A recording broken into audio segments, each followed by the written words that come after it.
Hello everyone, this is Komal Sethia and today I'm going to speak on the topic COVID-19 and online education. The year 2020 started off with one of the most aggrieved pandemics that humankind had witnessed. COVID-19 as the majority knows it, or the SARS coronavirus 2 as the research fraternity knows it as. As the syndrome unfolded, the entire world was wrapped in its fold in less than 2 months of its first report. Unlike other pandemics the world had witnessed, SARS coronavirus 2 can be transmitted by human contact, which made it the pandemic it is. It became a requirement worldwide to control human contact as much as we could, but it is not as easy as it might sound. Unprecedented time calls for unprecedented measures. The governing bodies of all nations got to their feet to make the most of what they could with the very little information they had at the time. Some nations were put on strict stay at home orders, or as we commonly call it, self quarantine. One aspect of this was to close down all educational institutions, common workplaces, recreational locations, eateries, etc. This had severe implications on the economies of many nations. But education can't be halted, especially at such disturbing times. Hence, we resorted to online education from the standard layout of distance education and world campuses that has been prevalent for quite some time. But is that it? The answer is a big no.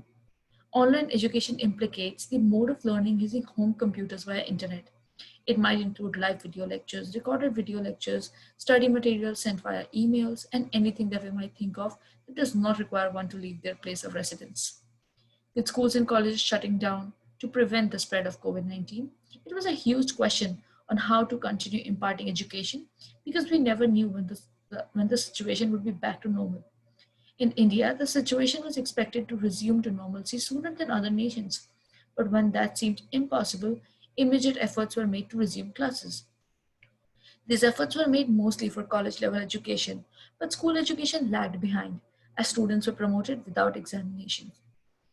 A major reason for this was the unavailability of laptops, smartphones, and strong internet connections in the major chunk of population in India. While the strata belonging to the middle income and high income families could afford all the requirements of online education, the lower income families find it very difficult.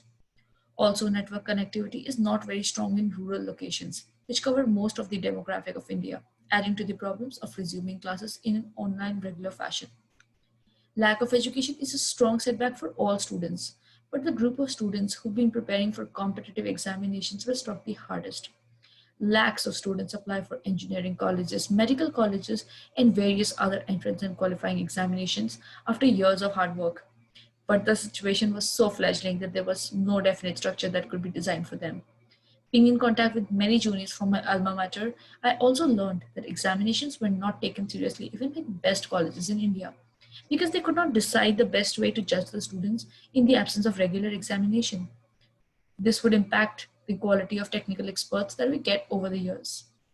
The world is striving to bring back the balance, and online education is one positive effort, but it has its loopholes.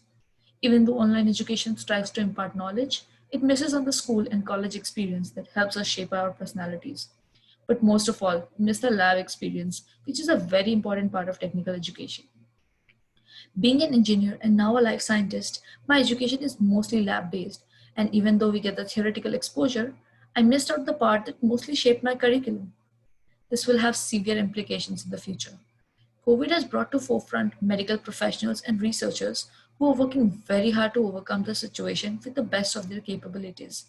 But without first-hand application, the researchers and medical professionals who have and will graduate in the following years would not be as prepared in the field as they've been prepared mostly on paper. This will deteriorate the quality of doctors and technicians in the near future. The situation is far from ideal, but at least there is some progress every day. I only hope that the situation gets back to normalcy soon and we can work even harder to compensate for the lost time. For now, we live to fight another day. Thank you.